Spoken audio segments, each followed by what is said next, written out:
តើបុគ្គលដែលជាម្ចាស់ក្រុមហ៊ុន Facebook មានប្រភពស៊ូយ៉ាងណា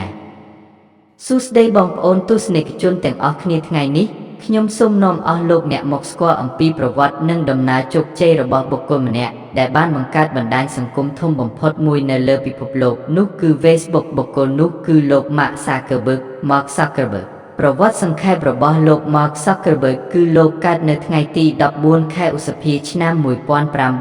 1984នៅសហរដ្ឋអាមេរិកតាំងពីក្មេងលោកមានចំណាប់អារម្មណ៍ខ្លាំងលើបច្ចេកវិទ្យានិងការសរសេរកម្មវិធីកុំព្យូទ័រហើយនៅឆ្នាំ2004ខណៈពេលកំពុងសិក្សានៅសាកលវិទ្យាល័យ Harvard លោកបានបង្កើត Facebook ដំបូងសម្រាប់និស្សិតប្រើប្រាស់ក្នុងសាកលវិទ្យាល័យប៉ុណ្ណោះប៉ុន្តែក្រោយមកវាបានរីកចម្រើនយ៉ាងឆាប់រហ័សទៅជាបណ្ដាញសង្គមសកលក្រោយពេល Facebook ជោគជ័យលោក Mark Zuckerberg បានក្លាយជាមហាសេដ្ឋីវ័យក្មេងម្នាក់ហើយបច្ចុប្បន្នលោកជានាយកប្រតិបត្តិ CEO នៃក្រុមហ៊ុន Meta Platforms ដែលគ្រប់គ្រង Facebook, Instagram, WhatsApp និងបច្ចេកវិទ្យា Digital ផ្សេងៗដែលលោកអ្នកកំពុងប្រើប្រាស់ពេលនេះ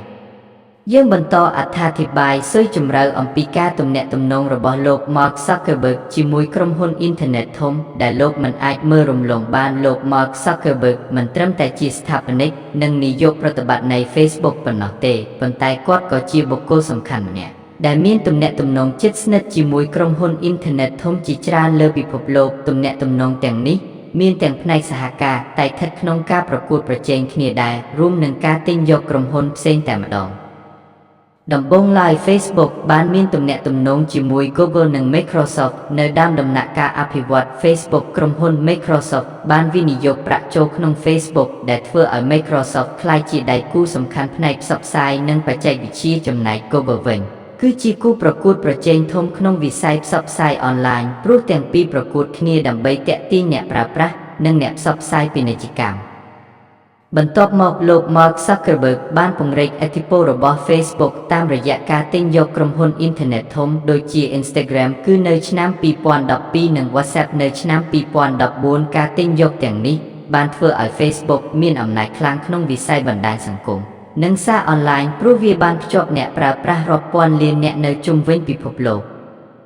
ជាមួយគ្នានេះដែរ Facebook ក៏មានទំនាក់ទំនងសហការជាមួយក្រុមហ៊ុន Apple និង Amazon Facebook ពឹងផ្អែកលើឧបករណ៍ iPhone និង Android ដើម្បីឲ្យកម្មវិធីរបស់ខ្លួនដំណើរការបានល្អខណៈដែល Amazon Web Services ក៏ធ្លាប់ផ្ដល់សេវាហេដ្ឋារចនាសម្ព័ន្ធ Cloud សម្រាប់សេវា Digital ជាច្រើនទោះជាយ៉ាងណាការទំនាក់ទំនងទាំងនេះមិនមែនតែងតែរលូនទេព្រោះមានការប៉ះទង្គិចអំពីគោលនយោបាយទិន្នន័យនិងការផ្សព្វផ្សាយបន្ថែមពីនេះFacebook ក្រោមការដឹកនាំរបស់ Mark Zuckerberg ក៏ប្រឈមមុខនឹងការត្រួតពិនិត្យពីរដ្ឋាភិបាលនិងការរិះគន់ពីក្រុមហ៊ុនបច្ចេកវិទ្យាផ្សេងអំពីអំណាចលើទីផ្សារអ៊ីនធឺណិតនិងការការពារឯកជនភាពអ្នកប្រើប្រាស់ទោះបីជាមានបញ្ហាប្រឈមជាច្រើនក៏ដោយលោក Mark Zuckerberg នៅតែរក្សាទំនាក់ទំនងនិងតួនាទីសំខាន់ក្នុងបណ្ដាញក្រុមហ៊ុនអ៊ីនធឺណិតធំសរុបមកទំនាក់ទំនងរបស់ Mark Zuckerberg ជាមួយក្រុមហ៊ុនអ៊ីនធឺណិតធំគឺជាការលាយឡំរវាងការសហការការប្រកួតប្រជែងនិងការគ្រប់គ្រងអំណាចទីផ្សារដែលបានធ្វើឲ្យគាត់ក្លាយជាបុគ្គលដែលមានឥទ្ធិពលខ្លាំងម្នាក់នៅក្នុងពិភពបច្ចេកវិទ្យាសកលហើយបន្ថែមពីនេះយើងបន្តទៅដឹងអំពីបញ្ហារបស់ Mark Zuckerberg ជាមួយរដ្ឋាភិបាលអាមេរិកជាការពិតបើទោះបីជាលោក Mark Zuckerberg ជាមេដឹកនាំក្រុមហ៊ុនបច្ចេកវិទ្យាធំមួយលើពិភពលោកក៏ដោយក៏លោកមិនអាចគេចផុតពីបញ្ហានិងការប៉ះទង្គិចជាមួយរដ្ឋាភិបាលសហរដ្ឋអាមេរិកបានដែរបញ្ហាទាំងនេះពាក់ព័ន្ធយ៉ាងជិតស្និទ្ធនឹងឯកជនភាពទិន្នន័យអំណាចទីផ្សារព័ត៌មានคล้ายៗនិងឥទ្ធិពលនយោបាយ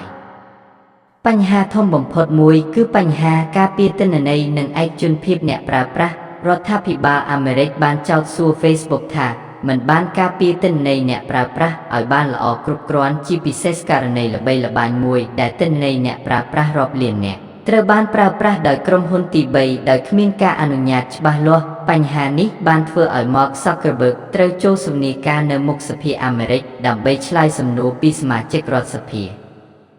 បញ្ហាទី2គឺឥទ្ធិពល Facebook លើការបោះឆ្នោតនិងនយោបាយរដ្ឋាភិបាលអាមេរិកព្រួយបារម្ភថា Facebookអាចត្រូវបានប្រើជាឧបករណ៍ផ្សព្វផ្សាយព័ត៌មានមិនពិតការបញ្ឆោតមតិសាធារណៈនិងការជ្រៀតជ្រែកពីបរទេសក្នុងអំឡុងពេលបោះឆ្នោតដោយសារតែបញ្ហានេះ Facebook ត្រូវបានស្នើឲ្យបង្កើនការត្រួតពិនិត្យខ្លឹមសារនិងភាពថ្លៃថ្នូរនៃការផ្សព្វផ្សាយនយោបាយ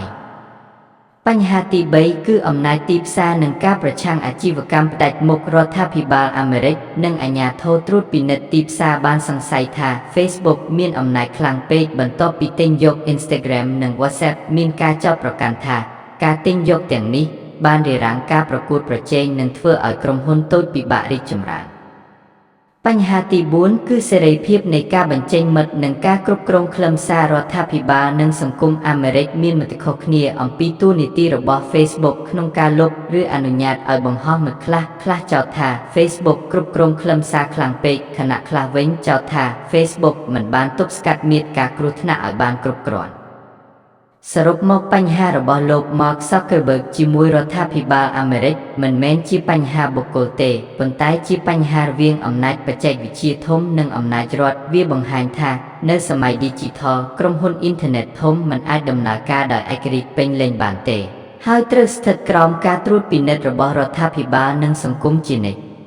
ឥឡូវយើងមកសង្ខេបរឿងអំពីករណីពាក់ព័ន្ធលោក Mark Zuckerberg ដែលមានក្តីក្តាមនៅតុលាការអំពីក្រុមហ៊ុនរបស់គាត់សរុបមករឿងក្តីនិងការចោទប្រកាន់នៅតុលាការដែលពាក់ព័ន្ធនឹងលោក Mark Zuckerberg និងក្រុមហ៊ុន Facebook ឬ Meta មិនមែនបញ្ចប់ដោយការផ្តន្ទាទោសផ្ទាល់ដល់លោកជាបុគ្គលនោះទេប៉ុន្តែភាគច្រើនត្រូវបានដោះស្រាយតាមរយៈការពិន័យជាប្រាក់ការព្រមព្រៀងតុលាការនិងការកែប្រែគោលនយោបាយក្រុមហ៊ុន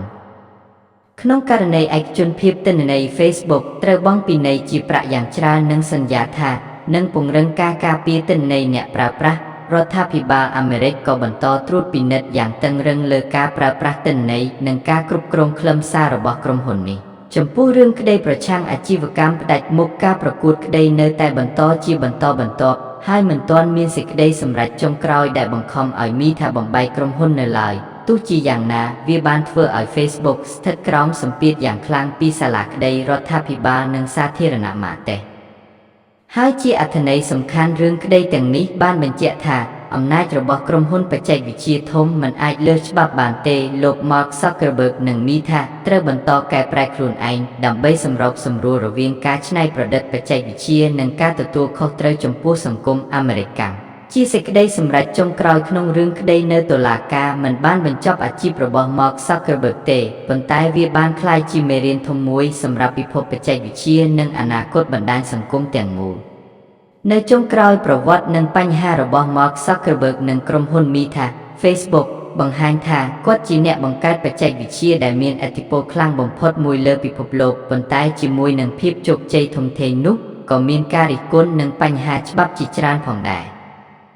រឿងក្តីនៅតុលាការនិងជម្លោះជាមួយរដ្ឋាភិបាលអាមេរិកភាគច្រើនពាក់ព័ន្ធនឹងការការពារទិន្នន័យឯកជនអំណាចផ្ដាច់មុខទីផ្សារនិងឥទ្ធិពលបណ្ដាញសង្គមលើសង្គមនិងនយោបាយទោះបីជាមីថាត្រូវបង់ពិន័យនិងកែប្រែគោលនយោបាយជាច្រើនដងក្រុមហ៊ុននៅតែបន្តដំណើរការនិងអភិវឌ្ឍបច្ចេកវិទ្យាថ្មីដូចជា Metaverse និង សរុបមកវិញ Mark Zuckerberg ត្រូវបានមើលឃើញថាជាមនុស្សដែលផ្លាស់ប្ដូររបៀបទំនាក់ទំនងរបស់មនុស្សជាតិប៉ុន្តែក៏ជាមនុស្សដែលត្រូវទទួលខុសត្រូវខ្ពស់ចំពោះផលប៉ះពាល់អវិជ្ជមានដែលបច្ចេកវិទ្យារបស់ខ្លួនបានបង្កឡើងលើសង្គមផងដែរ